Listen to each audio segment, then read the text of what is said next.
अब बात करते हैं मध्य प्रदेश की, जहां मोहन सरकार का पहला बजट पेश किया गया।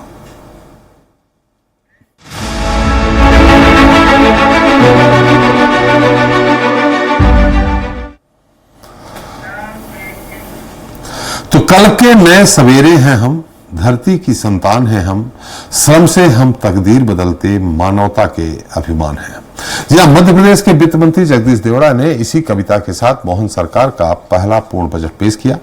3,65,067 करोड़ रुपए के इस बजट में महिला, गरीब, किसान, स्वास्थ्य और शिक्षा की योजनाओं पर विशेष तौर पर फोकस किया गया।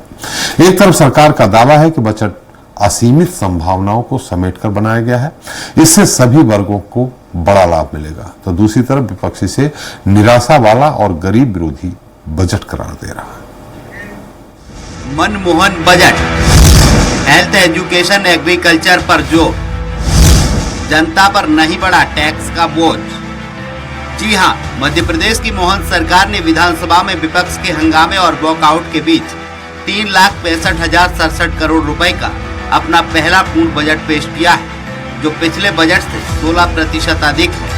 वित्त मंत्री जगदीश देवड़ा ने 2024-25 के बजट में प्रदेश वासियों पर नए कर का कोई बोझ नहीं बढ़ाया है। वहीं बजट में शिक्षा, स्वास्थ्य, रोजगार, महिला और किसान सबसे ज्यादा फोकस किए गए हैं। सरकार ने बजट के जरिए हर विभाग और वर्ग को साधने की कोशिश की है। बजट में लाडली बहन और लाडली लक्ष्मी के लिए सरकार ने खजाना खोल दिया है। बजट की खास बातें, महिला एवं बाल विकास विभाग के लिए 26,560 करोड़ रुपए का प्रावधान, जो पिछले बजट से 81% अधिक है। संस्कृति विभाग का बजट 2.5 गुना बढ़ाकर 1,081 करोड़ रुपए का प्रावधान। पर्यटक सुविधाओं के लिए 666 करोड़ का बजट प्रावधान, जो पिछले बजट से 100 करोड़ से ज्यादा है। 2028 में होने वाले सिंहस्थ के लिए 500 करोड़ का प्रावधान। तीर्थ दर्शन योजना के लिए 50 करोड़ का प्रावधान। रामपथ गमन के साथ साथ श्री कृष्ण पथे योजना पर भी काम होगा। स्वास्थ्य विभाग के बजट में 34% बढ़ोतरी कर 21,144 करोड़ का प्रावधान। गृह विभाग के लिए 11,292 करोड़ रुपए का प्रावधान। कृषि क्षेत्र के लिए 66,605 करोड़ रुपए का प्रावधान। शिक्षा विभाग के लिए 22,600 करोड़ रुपए का प्रावधान। एक तरफ सरकार का दावा है कि बजट असीमित संभावनाओं को समेट कर बनाया गया है, इसमें सभी वर्गों को बड़ा लाभ मिलेगा, तो दूसरी तरफ विपक्ष से विश्वासघात का बजट करार दे रही है। बजट कोई भी होता है तो हमेशा वो कर लेकर के आता है, लेकिन इस बजट में कोई कर किसी प्रकार का नहीं बढ़ाया गया है। उपलब्ध संसाधनों के बलबूते पर हमारी आय और व्यय की सीमाओं को फैलाते हुए इसी के अंदर सबको समाविष्ट करने का प्रयास किया है। सरकार को वो योजना बनाना चाहिए जिससे सही में जमीन तक जाए, लेकिन सरकार उन पैसा देना चाहती है उन योजनाओं में जिसके अंदर घोटाले हो सके। हम निश्चित तौर से इस बजट का भारतीय जनता पार्टी श्वेत पत्र नहीं लाए, लेकिन हम श्वेत पत्र लेके आएंगे। ठीक है। बहरहाल मोहन यादव सरकार की पहले पूर्ण बजट को लेकर पक्ष विपक्ष एक बार फिर आमने सामने है और सियासत जोरों पर जारी है। लेकिन इन सबके बीच इस बजट में प्रदेश की जनता के लिए सबसे बड़ी राहत की बात यही है कि ना तो कोई नया कर आरोपित किया गया है और न ही किसी कर की दर में बढ़ोतरी की गई है। मयंक शुक्ला, स्वराज एक्सप्रेस, भोपाल। तो इस मुद्दे पर चर्चा करने के लिए हमारे साथ मौजूद हैं गुलरेज शेख जी हैं, बीजेपी प्रवक्ता अमित शर्मा जी हैं, कांग्रेस प्रवक्ता देवेंद्र विश्वकर्मा जी हैं, अर्थशास्त्री, और एक बार फिर हमारे साथ अजय त्रिपाठी जी हैं। आप तीनों लोग हमारे इस खास कार्यक्रम में बहुत बहुत स्वागत है। पहले अमित जी आपसे ही सवाल, इस बजट में क्या कमी देखते हैं आप? जो सपने बताए थे वो हवा हो गए, माफ करना, फिर आ गए, फिर आ गए।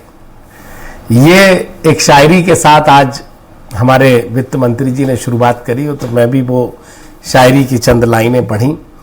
आज मध्य प्रदेश सरकार का बजट आया और एक ऐसी टकटकी निगाहें मध्य प्रदेश की 7.5 करोड़ जनता, जो लगभग अब 8 करोड़ हो चुकी है, उसकी निगाहें थी, और जिसमें करीब 3.5 पौने 4 करोड़ मेरी बहनें, उनकी निगाहें ज्यादा आज टीवी पे थी। जो विश्वास था वो बंधन के सूत्र का कि मामा का जो पुराना वादा था, जिसके वादे पर उन्होंने सरकार बनाई थी, वो घड़ी और टीवी का इंतजार था कि आज की मोहन पर्ची वाले सरकार जो है, जब बजट आएगा तो हमारे लिए 1200 से 3000 रुपए लाडली बहना पर होंगी।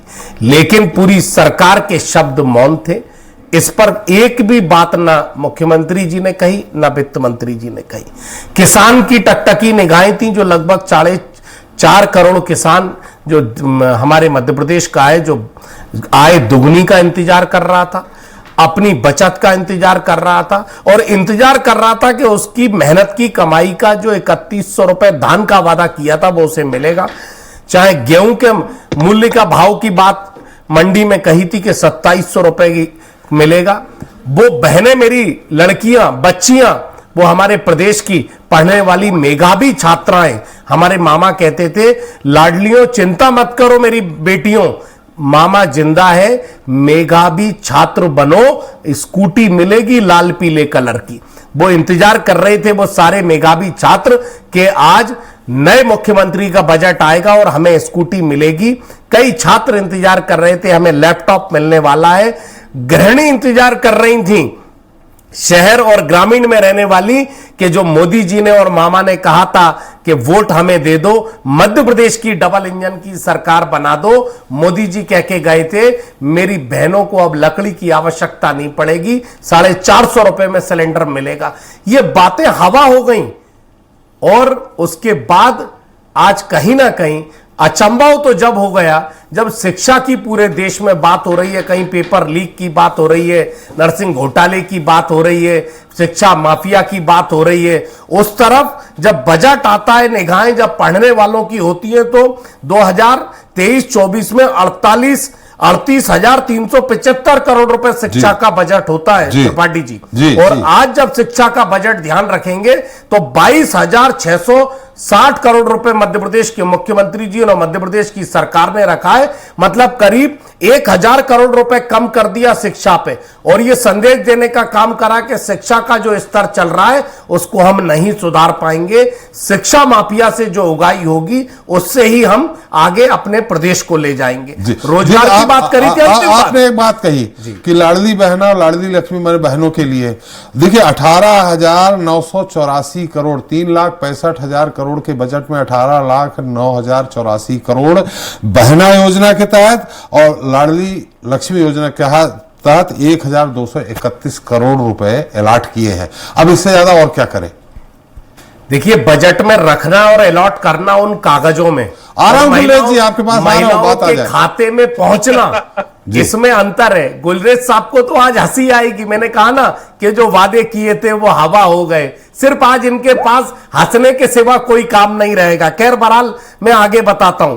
कर्मचारी मामा कहते थे सरकार लाने से पहले, चिंता मत करिए, यूं छाती ठोक कर मैं जिंदा हूं, मेरे आउटसोर्स के जितने हैं कमलनाथ तो बेवकूफ बना रहा, 18 महीने में मैं नियमितीकरण लेके आऊंगा, फिक्स वेतनमान लेके आऊंगा। आज आउटसोर्स वाले इंतजार कर रहे हैं, कर्मचारी वेतन वृद्धि का इंतजार कर रहे हैं। का बजट से क्या लेना देना? अरे आउटसोर्स बजट में अगर मत रहा जाएगा तो जो नियमितीकरण सरकार करने आउटसोर्स वालों की जाएगी, जो शिवराज सिंह चौहान वोट लेने से पहले कह के गए थे, किसानों की आय दोगुनी करने की बात कह के गए थे, और छात्रवृत्ति जो अचंभव की बात है, जो बजट में तो पिछले बार भी आरक्षित थी, लेकिन आज करीब 1.5 वर्षों से अनुसूचित जाति, जनजाति, ओबीसी और सवर्ण जातियों के अच्छे पढ़ने वाले लड़कों के बच्चों को, विद्यार्थियों को जो स्कॉलरशिप मिल रही है वो 1.5 वर्ष से नहीं है। गुलरेज साहब हंसेंगे, लेकिन सरकार से जरूर पूछ लीजिएगा। तीसरी बात और आखिरी बात, रोजगार कार्यालय में 37 लाख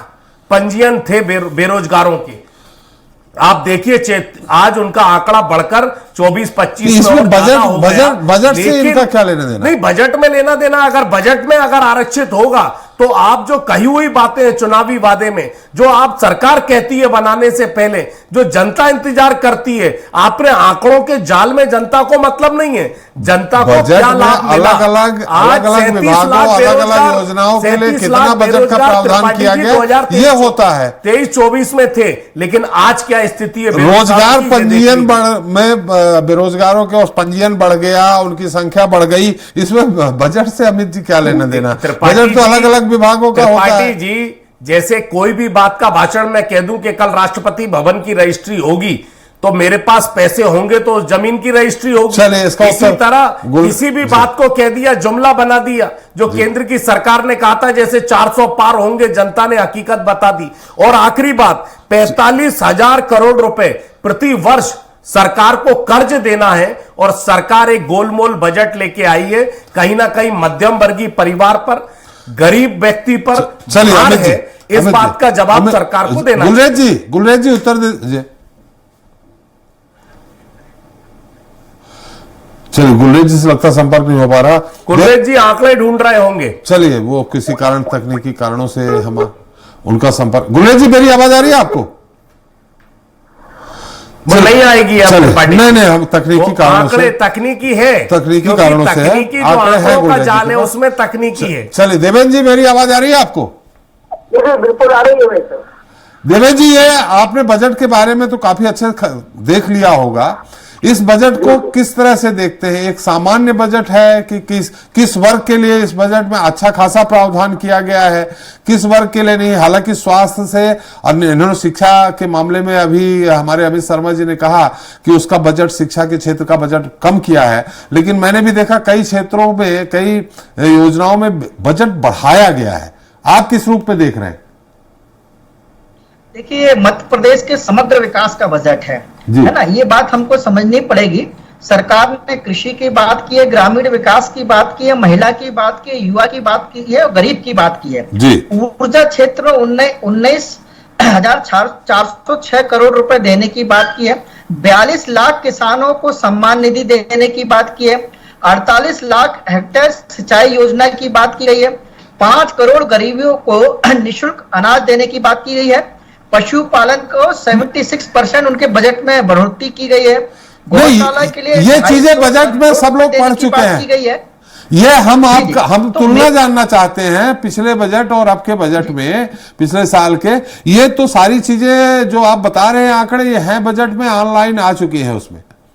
जी जी जी, मुझे लगता है बिल्कुल पिछले साल की अपेक्षा इस साल उसमें बढ़ाया गया है और ये प्रगति का बजट है। देखिए, एक समय भारत में रोटी, कपड़ा और मकान की बात होती थी, सड़क, बिजली की बात होती थी। आज मध्य प्रदेश में इंफ्रास्ट्रक्चर का तेजी से विकास हो रहा है। सड़क की समस्या का समाप्त हुई है, बिजली की समस्या समाप्त हुई है, किसानों को पानी मिल रहा है, मोटर मिल रही है, ट्रैक्टर मिल रहा है, उनका प्रोडक्शन बढ़ रहा है और उनकी आय बढ़ रही है।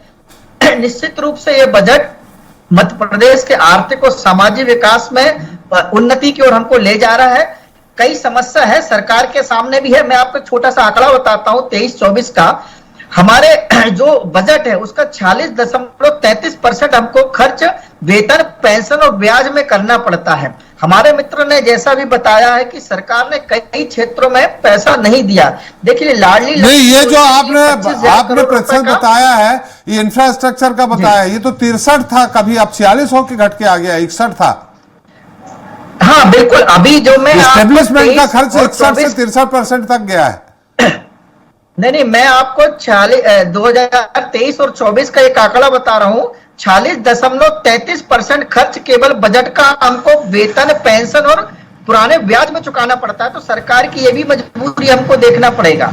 अगर सरकार कर्ज नहीं लेगी, वो कर्ज किस क्षेत्र में ले रही है?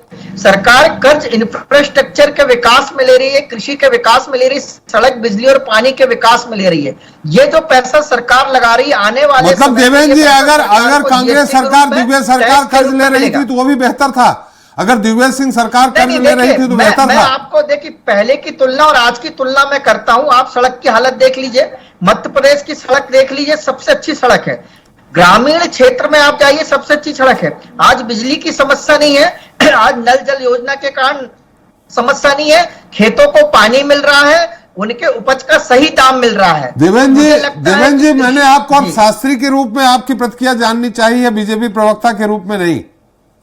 जी जी, मैं एक सवाल पूछना चाहता हूं त्रिपाठी जी। नहीं, बिल्कुल, आप देवेंद्र जी इस बात को बता दें कि आज से 20 साल पहले मध्य प्रदेश सरकार का क्या बजट था, क्या सोर्स ऑफ इनकम थी और आज क्या थी। और दूसरी बात, जो टोल नाके जो लगातार अवैध वसूली है, जो मध्य प्रदेश को गिरवी करके टोल नाके वसूली अड्डा बना दिए गए, वो पहले थे कि नहीं और आज कितने बढ़ गए। टोल नाके की शुरुआत दिग्विजय सिंह जी के समय हुई थी अमित जी। नहीं, मैं उदाहरण सहित प्रस्तुत कर सकता हूं। नहीं, बिल्कुल आप टोल नाके की शुरुआत दिग्विजय सिंह के समय से हुई। देखिए, बात किसके उसमें थी इसका मतलब नहीं है, लेकिन जो टोल नाके थे दिग्विजय सिंह जी ने 5 साल के लिए दिए थे। ये टोल नाके जो 12-12 साल से और 14-14 साल से चल रहे हैं, इसके लिए दिग्विजय सिंह हस्ताक्षर करके नहीं गए होंगे। और दिग्विजय सिंह जी के शासन में मध्य प्रदेश का बजट और आज के मध्य प्रदेश के बजट की तुलना जो देवेंद्र जी कर रहे हैं, मैं समझता हूं कि अच्छे अर्थशास्त्री के तौर पर शायद वो तुलना नहीं हो सकती। पहले के कितना आए थी और आज कितनी आए। चलिए, हम गुलेज जी जुड़ गए। गुलेज जी, मेरी आवाज आ रही है आपको? आ रही है जी जी। इसके पहले भी मैंने आपसे बात करनी चाहिए थी, तकनीकी कारणों से हमारा आपसे संपर्क नहीं हो पाया था। अब मैं अमित जी ने काफी कुछ इस दौरान मौका हासिल कर लिया। उन्होंने कह दिया कि आप आंकड़े ढूंढ रहे हैं। अब हम जानना चाहेंगे, आप आंकड़ों के साथ ही अमित जी का उत्तर दे दें। देखिए, अमित जी की पिछली बात मैंने सुनी, मैं कुछ चीजें समझा कि इसमें रेटोरिक ज्यादा था, सच्चाई बिल्कुल भी नहीं थी। यदि सबसे बड़ा आज तक का बजट 3,65,000 करोड़ का यदि किसी ने किया है तो हमने अभी किया है, आज ही किया है। वो पिछले वर्ष के मुकाबला करें उसको तो 16% का इससे इजाफा हुआ है जी। वो हर सेक्टर में हर साल होता है गुलरेज जी, हर साल होता है। कभी भी जो पिछला बजट होता है उससे कम का बजट अभी तक इतिहास देखिए पेश ही नहीं हुआ है, बढ़ के ही हुआ है। आपका कथन बिल्कुल उचित है कि हमेशा बढ़ के ही हुआ है, लेकिन जब इनके दिग्विजय सिंह जी का आखिरी बजट था वो केवल 20,000 करोड़ का था। कितने फोल्ड का उसमें विस्तार हुआ है, आप अपने आप से पूछिए, आंकड़े करके देखिए, आपको समझ में आ जाएगा कि तब में और अब में परिवर्तन क्या हुआ है। लेकिन गुलरेज जी, दिग्विजय सिंह जी के समय कुल 31,000 करोड़ का कर्जा था मध्य प्रदेश में, आज 2 लाख 3 लाख करोड़ का हो गया, 4 लाख। जी अमित जी, गुलरेज जी, भाई साहब ये क्यों बोलते हैं आपकी? चले अमित जी आप हम आपसे सवाल कर रहे हैं। आपने कहा ना कि दिग्विजय सिंह के समय 20,000 करोड़ का था बजट। मैं आ रहा हूँ, मतलब एक्सप्लेन कर रहा हूँ कुछ चीज को। उस समय मध्य प्रदेश की स्टेट जीडीपी कितनी थी? 80,000 करोड़ की जीडीपी थी। आज 15 लाख करोड़ रुपए से ज्यादा हमारी सरकार के अंतर्गत हुई है। और ये नहीं भूलना चाहिए कि मध्य प्रदेश के ऊपर एक काला तमगा था जिसको कहते थे बीमारू राज्य, इन्हीं की सरकारों के देन वो बीमारू राज्य। आज हम डबल डिजिट में जीडीपी है स्टेट की, भारत की औसत से, जो भारत की औसत जीडीपी है उससे हम ज्यादा है। मतलब आज के तारीख में हम ड्राइविंग इंजन बन चुके हैं भारत की ग्रोथ के। और जो उन्होंने कहा ना कि स्कूली शिक्षा के लिए हमने कम किया, कम नहीं किया भाई महोदय। 22,600 करोड़ तो है ही सही, इसके अतिरिक्त जो है वो कौन सा है? 2,733 करोड़ जो सीएम राइज स्कूल होगा वो इसके अतिरिक्त है। तो आप जो बोल रहे हैं ना कम हुआ, झूठ का बाजार गर्म मत करो भाई साहब। तो जहां तक किसानों की बात है, पीएम फसल बीमा योजना के अंतर्गत 2,000 करोड़ रुपए का अलॉटमेंट है। एसटी वर्ग के डेवलपमेंट के लिए कितना पैसा अलॉट पता है आपको? 46,806 करोड़ रुपीज। और महिला एवं बाल विकास की यदि हम बात करेंगे तो उससे 81%, 81% की हेवी राइज की गई है। तो चाहे स्पोर्ट्स का कोटा हो, महिला बाल विकास का हो, आप जॉब्स के दृष्टिकोण से देखिए 46,000 तो सिर्फ गवर्नमेंट जॉब दे, 7,500 पुलिस की नौकरियां निकल रही है। तो मध्य प्रदेश एक ड्राइविंग इंजन की तरह बन चुका है देश का। और मोहन यादव जी की सरकार को बहुत तेजी से चला रही है। जी गुलेज जी, आवाज आ रही? हाँ, आपको आ रही है जी। आप अपनी बात पूरी कर लिए? मैंने किया कि अगर आप देखिए तो ये ऑल इनकम्पल्सिंग बजट है। इसमें महिलाओं के लिए सब कुछ है, युवाओं के लिए है, नौकरियों के लिए। एक चीज इन्होंने अमित जी ने बात उठाई कि शिक्षा के क्षेत्र में जो बजट था उसको 1,000 अमित जी, हाँ, लगभग 1,000 करोड़ कम कर दिया गया। वो उन्होंने झूठ बोला। क्यों बोला झूठ? क्योंकि जो शिक्षा में 22,600 करोड़ है, उसके अतिरिक्त जो 2,733 करोड़ है वो 150 सीएम राइज स्कूल के लिए अलग से दिया गया है प्रावधान में। जी, 2,738 करोड़ सीएम राइज स्कूल के लिए। इसके लिए अजय त्रिपाठी जी बेहतर बता देंगे। अजय जी, क्या गुलरेज जी जो बात कह रहे हैं, अमित जी जो कह रहे हैं, अमित जी आ रहा हूं आपके पास। जी नहीं, निश्चित देखिए, अगर ओवरऑल शिक्षा की बात की जाए तो बजट थोड़ा कम हुआ, लेकिन अलग अलग टुकड़ों में बांट दिया है। जैसे सीएम राय स्कूल में भी 2 हिस्से कर दिए उन्होंने। सीएम राय स्कूल जनरल वाले, उनका बजट अलग अलॉटमेंट किया, और सीएम राय स्कूल जो ट्राइबल्स एरिया में खुल रहा है उनका बजट अलॉटमेंट अलग से हुआ है। तो टोटल अगर किया जाए तो अमित जी जो बात कह रहे हैं वो तकनीकी रूप से सही हो सकते हैं, लेकिन अगर टोटल एवरेज किया जाए तो एजुकेशन पे जो पैसा खर्च होना है वो पिछली बार की तुलना में महत्वपूर्ण बढ़ा हुआ है। सबसे महत्वपूर्ण बात जो इस बजट में है, जो विपक्ष नहीं पकड़ पाया या नहीं उस पर चर्चा करना चाहता, कि एसपी साहब आप देखिए कि उस बजट को बड़े ध्यान से पढ़िए तो लगता है कि इस सरकार ने अकेले विधानसभा चुनाव की तैयारी शुरू कर दी है जी।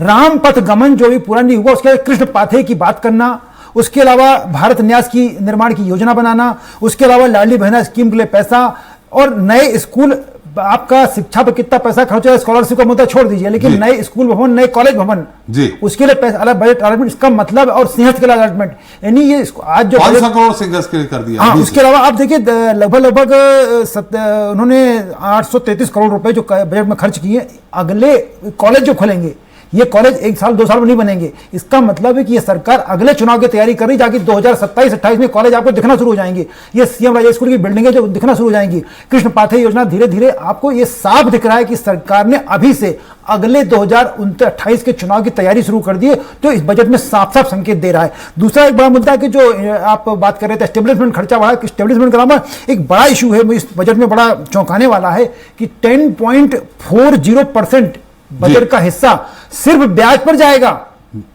सरकार जो बात कर रही, जो देवेंद्र विश्वकर्मा जी बात कर रहे थे, सहमत हूं कि सरकार के मध्य प्रदेश की एसजीडीपी बहुत बड़ी है, लेकिन एसजीडीपी ये डाटा जो है ना, ये सब कागजी होता है। कागजी में हम कह सकते हैं कि एसजीडीपी का लगभग 4% सरकार कर्जा ले सकती, तो अभी 4% से नीचे है, लेकिन जब हकीकत में आते हैं तो बहुत बड़ी एक क्राइसिस दिखाई पड़ता और उसका बजट डाइवर्ट करना पड़ता कई बार सरकारों को, और उसमें साफ दिख रहा है।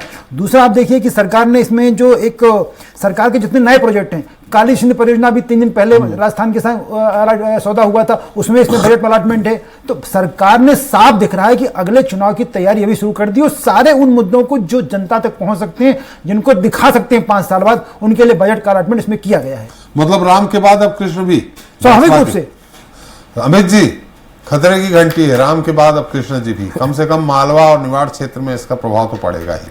कृष्ण गमन पथ। देखिए त्रिपाठी जी 2023-24 का भी जब बजट आया था, तो मैं त्रिपाठी जी को भी ध्यान आकर्षित कराना चाहता हूं, अजय जी को, जी, कि ये घंटी पहले भी जनता में बांधी थी, और असली घंटी की रस्सी खोलने वाले जब 18 महीने में कमलनाथ जी की सरकार आई, और जिसकी पीठ उज्जैन के कॉरिडोर की थपथपा रहे थे, ये 300 करोड़ रुपए बजट में आरक्षित करने की बात करी थी। मुंह चलाने का काम, गाल थपथपाने का काम नहीं करा था कमलनाथ जी की सरकार, और भ्रष्टाचार की बड़ी चढ़ाने का काम जब 18 महीने में त्रिपाठी करोड़ रुपए कहां के लिए?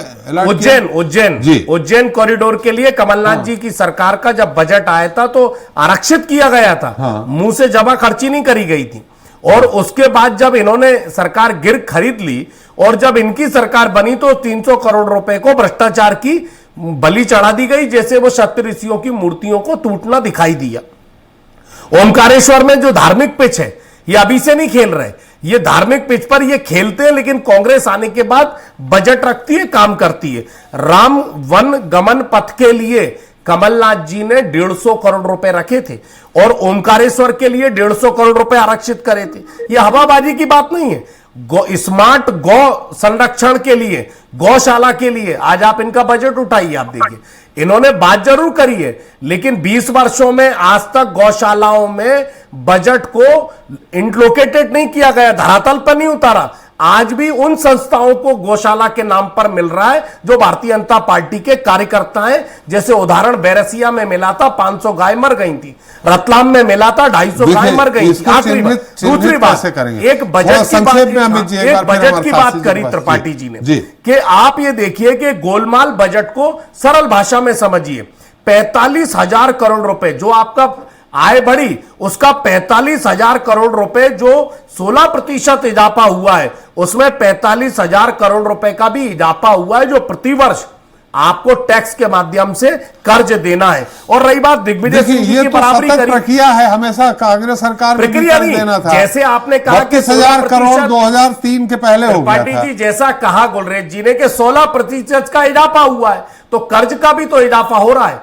जितना कर्ज लोगे उतना इजाफा बढ़ता जाएगा। तो इस इजाफे को कौन उतारेगा? मध्य प्रदेश की गाड़ी कमाई से जनता उतारेगी टैक्स से। आप तो भ्रष्टाचार की बलि चढ़ाकर उसको परिवहन हो या दूसरे डिपार्टमेंट हो उसमें भ्रष्टाचार हो जाएगा। आखिरी बात जो प्रधानमंत्री सीएम राइस में लिया और किसान कल्याण में लिया है, आप देखिए कि शिक्षा के इसको स्तर को डाइवर्शन अगर अलग अलग तरीके से करेंगे तो भी आपको इस मत में आपको गोलमाल करा गया। पिछले बार 2023-24 में सरकार ने किसानों की आय को दोगुनी करने के लिए बजट में किसानों की आय को दोगुनी करने के लिए किसानों के मद में जो बजट एलोकेट किया जाएगा उससे आप कंपैरिजन करेंगे ना। सारी बातें कागजों से नहीं है, धरातल पर। चलिए एक बार फिर देवेंद्र जी आखिरी बात अमित जी समय समाप्त हो गया।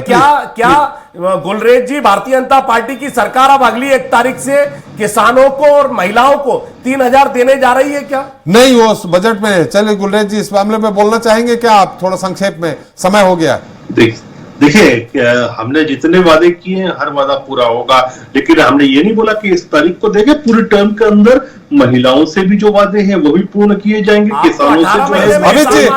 अमित जी देखिए आप बोल रहे थे, ये नहीं बोल रहे कि महिला बाल विकास का 81% हमने इजाफा किया है बजटरी एलोकेशन में। महिला स्वास्थ्य हुआ, बच्चों का स्वास्थ्य हुआ, उनका पोषण हुआ, उस पर कोई बात ही नहीं करना चाहते।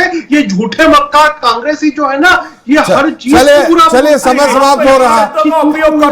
आप उकसाना चाह रहे हैं गुलरेज जी, लेकिन जनता को तो दे दो। चलो कांग्रेसियों को तो गाली बकी है आप, लेकिन जनता को दे दीजिए, महिलाओं को 3,000 दे दीजिए। समय हमारा समाप्त हो गया है। 25 लाख दे दीजिए जो वोट लिया था। चलिए अमित जी आपकी बात पूर्णता असत्य है, आपकी बौखलाहट इसमें नजर आ रही है। सरकार आप चला रहा है, बौखला हम रहा है। अरे आप झूठ बोलने का काम कर रहे हैं, ये स्वीकारिए। आप कभी सोच नहीं सकते थे। अरे आप बता दीजिए कि 1 तारीख से महिलाओं को 3,000 मिलेंगे कि नहीं मिलेंगे, बताइए आप चैनल पे। डेवलपमेंट किसानों को 3100 रुपए मिलेगा कि नहीं? गुलरेज जी अमित जी 1 मिनट, बहुत छोटी टिप्पणी देवेंद्र जी की लेना चाह रहे हैं, इसलिए ये बौखलाहट। चलिए गुलरेज जी चलिए अमित जी गुलरेज जी बहुत संक्षेप में। देवेंद्र जी आपकी टिप्पणी इस बजट को लेके भारतीय जनता पार्टी के प्रवक्ता के रूप में नहीं, एक कुशल अर्थशास्त्री के रूप में आप बहुत छोटी टिप्पणी। बिल्कुल मैं मानता हूं शिक्षा के क्षेत्र में सरकार को 6% बजट करना चाहिए। दूसरों जो मेरे मित्र ने बात की, गवर्नमेंट सेक्टर के साथ प्राइवेट सेक्टर भी शिक्षा के क्षेत्र में बहुत अच्छा काम कर रहा है, लेकिन कहीं ना कहीं सरकार को जो अपना बजट है वो 6% करना चाहिए, क्योंकि शिक्षा और स्वास्थ्य से कोई कंप्रोमाइज नहीं करना चाहिए। सरकार ने आंगनबाड़ी की ओर बहुत ही अच्छा काम किया। हम भूल गए कि ग्राम रोजगार सहायक और जो सचिव का वेतन वृद्धि की है, पिछले कई वर्षों से मांग हुई जा रही थी, बहुत अच्छी बात है। देखिए टूरिज्म सेक्टर का मध्य प्रदेश में विकास हो रहा है, टूरिज्म के आने से एम्प्लॉयमेंट बढ़ रही है, इस ओर हमको ध्यान देने की आवश्यकता है। निश्चित रूप से सरकार के सामने समस्या है, उस समस्या का सरकार उस चुनौतियों का समाधान करने की कोशिश कर रही है। अगर सरकार फ्री की योजना चलाती है तो लोग कहते हैं कि रेवड़ी बांट रहे हैं, लेकिन सरकार को गरीब कल्याण की भी योजना की ओर देखना पड़ेगा, सरकार को टैक्स के सोर्स भी बढ़ाने पड़ेंगे। सरकार दोनों काम कर रही है। आज प्रदेश के सामने ऐसी कोई बड़ी समस्या, रोजगार देखिए आप, प्राइवेट रोजगार मिल रहा है, गवर्नमेंट सेक्टर को भी रोजगार मिल रहा है। सरकार रोजगार के लिए अनेक योजना। देवेंद्र जी हमारा समय की, देवेंद्र जी एक आध कमी भी बता दो। चलो अमित जी, देवेंद्र जी समय की सीमा है, एक आध कमी गिना रहे हैं, उन्होंने कहा है कमी गिनाई है, उन्होंने कहा कहाँ और बढ़ाना चाहिए। कृषि नहीं, मैं बता रहा हूँ, कृषि आधारित उद्योग लाना चाहिए सरकार को, जिला स्तर पर निर्यात केंद्र लाना चाहिए, कृषि से युवाओं को जोड़ना चाहिए, और शिक्षा पर 6% का बजट लाना चाहिए, शिक्षा को फिजिकल बनाना चाहिए। माफ करिएगा देवेंद्र जी, हमारा समय समाप्त हो गया है, मुझे कार्यक्रम यही समाप्त करना पड़ेगा। बहुत बहुत धन्यवाद देवेंद्र जी आपका, गुलरेज जी आपका, अमित जी आपका और अजय जी आपका हमारे साथ चर्चा में शरीक होने के लिए। तो आज हमने चर्चा की मोहन सरकार द्वारा पेश किए गए पहले बजट की। बजट में तो पूर्व में पेश किए गए बजटों की तरह हर विभाग के लिए पैसों का अलग अलग प्रावधान किया गया है, जिसमें प्रधानमंत्री मोदी की जो 4 प्राथमिकताएं गरीब, युवा, महिला और किसान हैं, उनको विशेष तवज्जो दी गई है। मगर इन सबसे हटकर मोहन सरकार के बजट में कृष्ण पाथेय योजना के बारे में जो उल्लेख किया गया है, उससे साफ होता है कि मोहन सरकार राम वन गमन पथ की तर्ज पर अब श्री कृष्ण गमन पथ बनाने जा रही है, जिसका अन्य क्षेत्रों में ना ही सही लेकिन मालवा निवाड़ क्षेत्र में पार्टी को राजनीतिक लाभ अवश्य मिलेगा। इसके साथ ही इतना ही। नमस्कार।